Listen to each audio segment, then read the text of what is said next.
Épisode 47, où la vanité d'Ulysse lui fait commettre une très grosse erreur. Le jour venait de se lever lorsque les béliers de Polyphème franchirent le seuil de la caverne. Ulysse en devina les lueurs roses derrière la silhouette massive du cyclope assis. Polyphème laissait sa tête retomber sur sa poitrine. Jamais plus je ne verrai le soleil. Jamais plus je ne verrai la lumière qui joue sur la mer. Jamais plus je ne verrai mes chèvres et mes moutons gambader sur l'herbe verte. La sueur coulait du front d'Ulysse. Pour la deuxième fois, il en oublia l'ogre mangeur d'hommes. Il ne vit plus qu'un être blessé à jamais.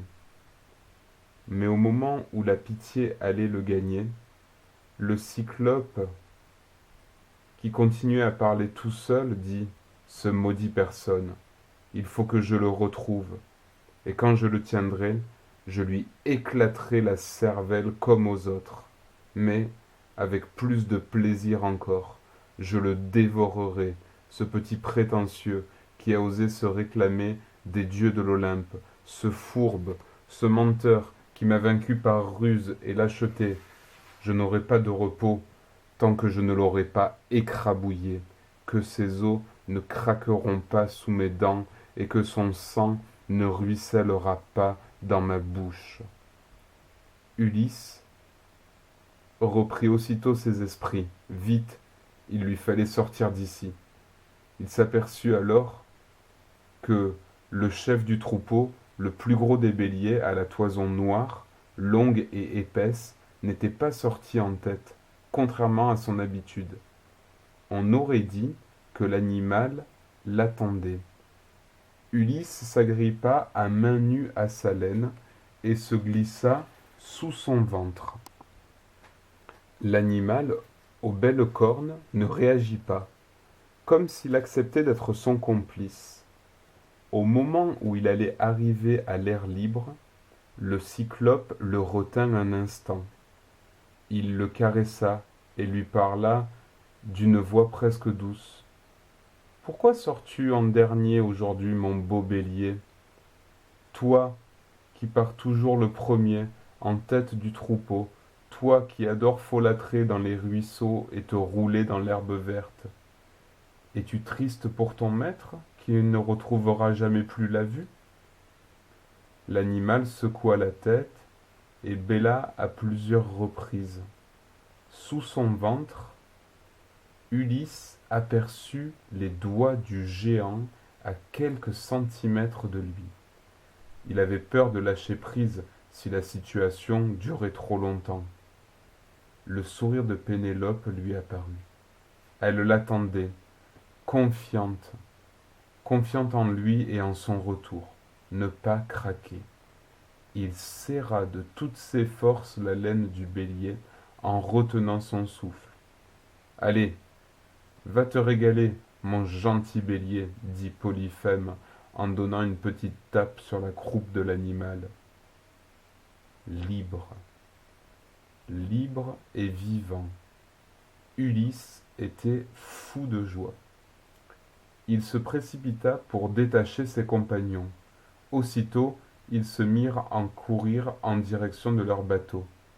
Ils pleuraient et riaient en même temps, si heureux d'avoir échappé au cyclope, si tristes aussi d'avoir perdu 6 de leurs compagnons. Ils embarquèrent le troupeau de Polyphème sur leur navire et se mirent à ramer énergiquement. Ulysse se tenait debout à la proue du bateau. Là-haut, au sommet de la falaise, le géant venait de découvrir la disparition de ses bêtes. Il était fou de colère. Mais Ulysse, se sachant à bonne distance, ne put s'empêcher de le narguer. « Maudit cyclope, tu as avalé 6 de mes hommes. Tu n'aurais pas dû. Tu aurais mieux fait de te comporter en être civilisé, respectant les règles des dieux. Maintenant, tu sais ce qu'il en coûte de t'attaquer à un homme comme moi. Te voici puni à vie pour ta férocité et ton manque d'hospitalité envers les étrangers. Et il termina sa déclaration par un rire insultant.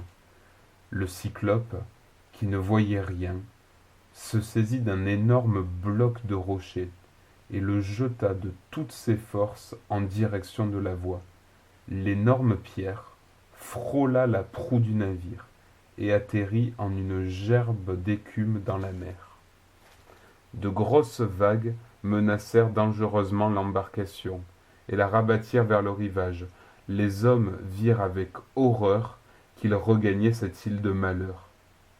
Ulysse, tu ne devrais pas le provoquer ainsi, cria l'un des rameurs. Nous ne sommes pas encore hors de sa portée. Mais Ulysse semblait devenu sourd au moindre conseil de sagesse. Sa victoire sur le monstre le rendait aussi effronté que téméraire. Il se saisit d'une rame et repoussa le bateau à l'eau. Dès que l'embarcation eut repris une bonne distance, il recommença à apostropher le cyclope, malgré ses hommes qui le suppliaient de se calmer. « Polyphème, tu es aveugle, aujourd'hui et à jamais. Souviens-toi bien que celui qui t'a retiré la vue s'appelle Ulysse, fils de Laërte, roi d'Ithaque. Ulysse, l'un des combattants qui vainquirent les murailles de Troie, un petit homme, mais plus puissant que toi, le géant. Je m'appelle Ulysse, Ulysse, n'oublie pas. » Son nom se répéta en écho sur les parois des montagnes. Il rebondit à l'infini. En criant ainsi son nom, Ulysse rayonnait de joie et de fierté. On aurait dit qu'il l'entendait pour la première fois, mais le géant lui répondit d'une voix tonitruante. « Maudit sois-tu, Ulysse, et toi, Poséidon, mon père, dieu de la mer, fais que cet homme infâme, qui m'arracha la vue par traîtrise, ne puisse jamais regagner sa patrie.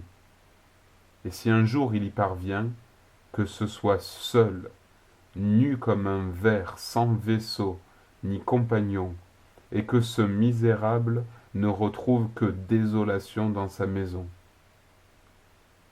Il accompagna sa malédiction d'un énorme rocher, qui souleva à nouveau de dangereuses vagues. Ulysse, très pâle, restait debout à la pointe du navire, à défier le monstre. Devait-il prendre cette malédiction au sérieux?